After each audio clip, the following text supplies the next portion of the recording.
আমার হাতে এই পাত্রটি দেখে ভাবছেন তো এটা আবার কী জিনিস, কী কাজে লাগে?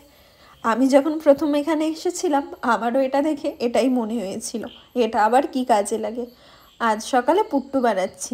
এটি কেরালার প্রধান ব্রেকফাস্টের মধ্যেই একটি। তো প্রথমে পুট্টু পাউডার নিয়ে নিয়েছি, তার মধ্যে সামান্য লবণ আর আগে থেকে নারকেল কুড়ে রেখেছিলাম সেটাই দিয়ে দিচ্ছি। এই পুট্টু পাউডারটা হলো চালের গুঁড়ো, ওই সুজির মতো একটু দানা দানা।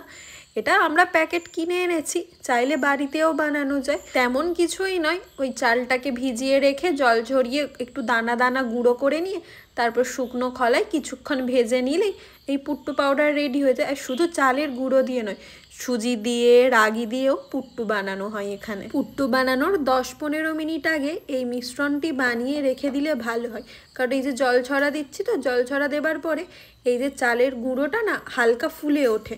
আর জানেন, বিয়ের পর প্রথম কেরালায় এসে প্রথম ইডলি, ধোসা, আপ্পাম এগুলো আমি খুব একটা খেতে পারতাম না।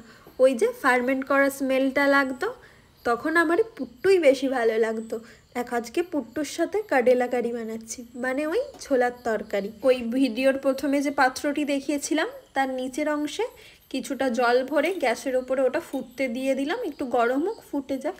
আর এই যে বাঁশের মতো লম্বা মতো যেটা দেখছেন পাইপের মতো, এবার এর মধ্যে পুট্টু পাউডারটা দেবো। পাউডারটা দেবার আগে অল্প প্রথমে একটু নারকেল দিলাম। এবার ওই মিশ্রণটা যে আগে বানিয়ে রেখেছিলাম না, পরে আমি ওতে আরও একটু জল ছড়া দিয়েছিলাম। বেশি ঝরঝরে হয়ে গিয়েছিল, তো বেশি ঝরঝরে হলে আবার হবে না, একটু নরম থাকতে হবে। এবার ধীরে ধীরে ওইটা এবার এর মধ্যে ভরবো, কিন্তু সম্পূর্ণটা ভরার আগে অর্ধেকটা ভরে এলে না ওর মধ্যে আরও কিছুটা নারকেল দিয়ে দেব। অর্ধেকটা ভরে নারকেল দিলাম, আবার যে বাকি অর্ধেকটা আছে মানে সম্পূর্ণ এটা ভরে দেব। ভরে দিয়ে আবারও ওর ওপর থেকে একটু নারকেল দিয়ে দেব। এইটা সম্পূর্ণ না ভরে মাঝখানে নারকেলটা দেবার কারণ কি জানেন? কাউকে দেবার সময় এটা আর মাঝখান থেকে ভেঙে দিতে হবে না। কেউ তো সম্পূর্ণটা খেতে পারে না অনেক সময়, তখন কি হয়, এই যখন এটা স্টিম হয়ে যাবে এটা বের করে নেবার সময় যেখান থেকে নারকেল দিয়ে দেওয়া হয়েছে তখন ওটা দুটো টুকরো হয়ে আলাদা হয়ে যাবে। চলুন এটা এবার একটু স্টিমে দিয়ে দিই।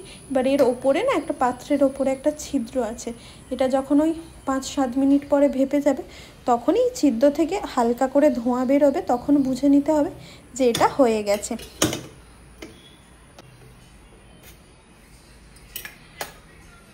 এই যে দেখুন 5-7 মিনিটের মধ্যে এটা কিন্তু রেডি হয়ে গেছে।